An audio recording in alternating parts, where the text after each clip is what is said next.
Hello everyone, this is doctor Dhruvi and welcome back to my channel blossom. तो आज हम discuss करेंगे कि ब्लाइटेड ओवम या अर्ली प्रेगनेंसी फेलियर क्या होता है। इसको हम लोग एन एम्ब्रियोनिक प्रेगनेंसी भी बोलते हैं। तो जनरली जब आपका यूपीटी टेस्ट पॉजिटिव आता है या तो आप जो भी बीटा एचसीजी का टेस्ट करा रहे हैं, बीइंग यूरिन टेस्ट या ब्लड टेस्ट पॉजिटिव आया, तो आपके first day of last menstrual period, मतलब आपका जो लास्ट मेंस्ट्रुअल पीरियड है उसके अगर फर्स्ट डे से आप कैलकुलेट करते हैं तो जनरली 6 वीक्स बाद जो है फीटल हार्ट रेट आ जाता है। तो जब पहला स्कैन किया जाता है जनरली 6 हफ्ते पे प्रॉपरली कैलकुलेट करने के बाद, और अगर उस टाइम पे ये देखा जाए कि सिर्फ आपका जेस्टेशनल सैक बना है, तो जेस्टेशनल सैक के अंदर कोई योक सैक या फीटल पोल नहीं है, तो जनरली हम लोग इसको एन एम्ब्रियोनिक प्रेगनेंसी बोलते हैं या ब्लाइटेड ओवम बोलते हैं।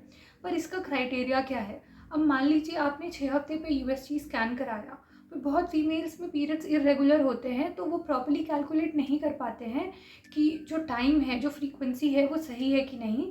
तो जब हमने पहला अल्ट्रासाउंड कराया तो हम देखेंगे कि जो हमारा जेस्टेशनल सैक, मतलब जो हमारा पहला वाटर बैग बना है वो कैसा है, क्या वो इरेगुलर है, स्मूथ है, उसका डायामीटर कितना है, 25 मिलीमीटर से कम है या 25 मिलीमीटर से ज़्यादा है।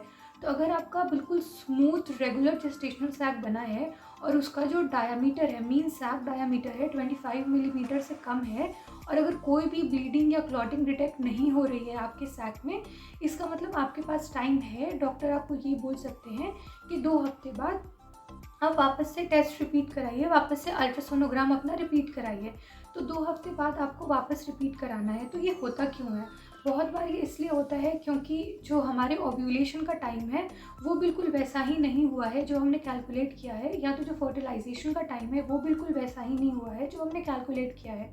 अब आप 2 हफ्ते बाद आए, आपने वापस से टेस्ट कराया, तो बहुत बार ये हो सकता है कि जो आपका बेबी का फीटल पोल है वो बन जाएगा और आपको फीटल हार्ट साउंड सुनाई देगा, मतलब आपने कंसीव कर लिया है, आपकी प्रेगनेंसी ठहर गई है।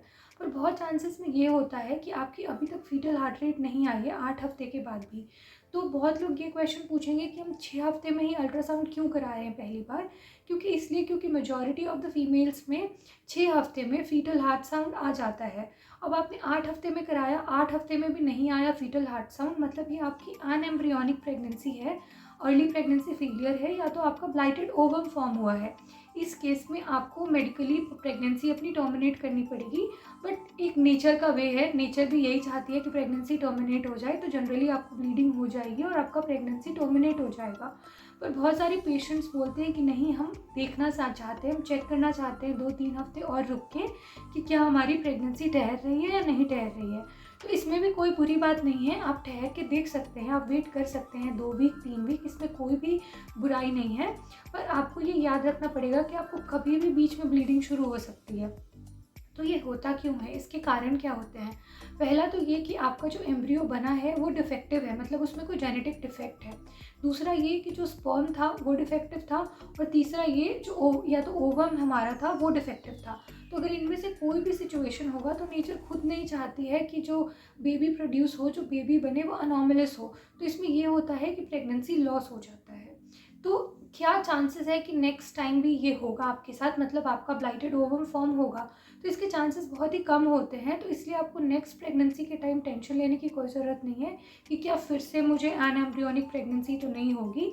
इसके चांसेस सिर्फ 3 to 4% होते हैं, but most of the females में नेक्स्ट टाइम वो कंसीव करती हैं और बच्चे की ग्रोथ बहुत ही अच्छी होती है। तो ये जो मैंने अभी आपको बताया ब्लाइटेड ओवम के बारे में, अगर आपको मेरा वीडियो थोड़ा भी अच्छा लगा हो तो प्लीज़ मेरे वीडियो को लाइक करें, शेयर करें और सब्सक्राइब करें, and please keep watching my channel. Thank you.